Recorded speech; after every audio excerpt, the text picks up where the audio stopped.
Yo yo yo yo. Yo yo yo. So tapos na bumoto. Nakapag-cast na rin ang boto.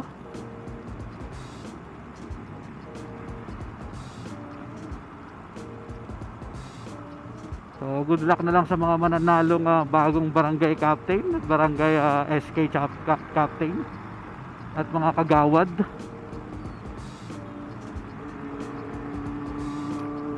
Good luck, good luck. Tama na ako ng 10th Ave. Siguro magpares. Ay, wala na yung Yamaha dito. Kaya, uy, lalim niya, no? Wala na yung Yamaha dito sa ano. So far, ang swabe ng andar ng ano ko, ha? NMAX, ha?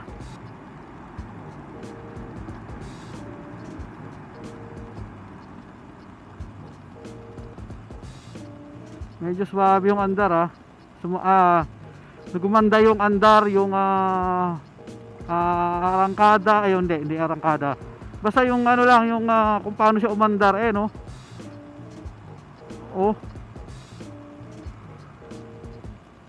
Hindi katulad ng nakaraan nung hindi ko pa siya pinapalinisan, ano. Oh, ano yun? Parang tawag dito.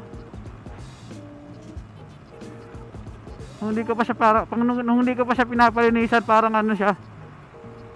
Basta iba siya, iba yung hatak ngayon, iba yung andar, iba yung abante niya. Oh. Hindi naman siya yung malakas na yung arangkadang mabalakas, hindi naman ganoon.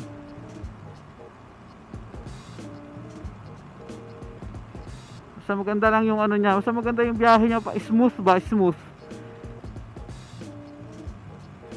Ibang-iba nung ano, nung hindi ko pa siya pinapalitan ng fuel filter tsaka tawag dito, spark plug. Okay, no? Ibang-iba yung ano niya hagod you know, oh.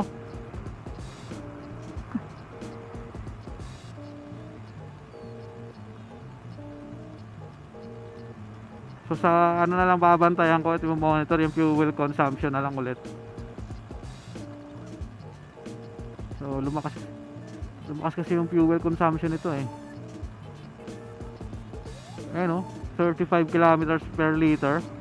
Nung ano, nung hindi ko pa siya, nung bago-bago lang siya, mga 1 to 2 years pa lang siya. Nag-ano pa to 41 city drive. Tapos nang nagbiyahe kami ng long ride, Zambales tsaka Bicol, 47 kilometers.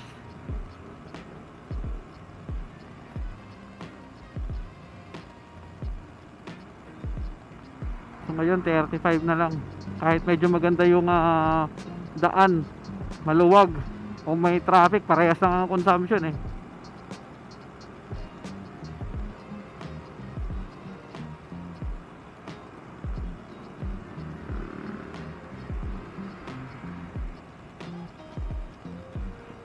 So daan ako dito sa ano, Parisan nila kay dito ngayon ako sa 10th Ave. Kakain ng mami ni tawag dito, Kanto 7.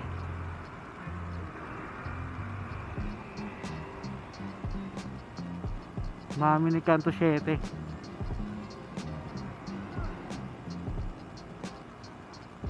So sana bukas, pero bukas yan. Tayo sa 10th Ave, medyo maluwag na kayo dito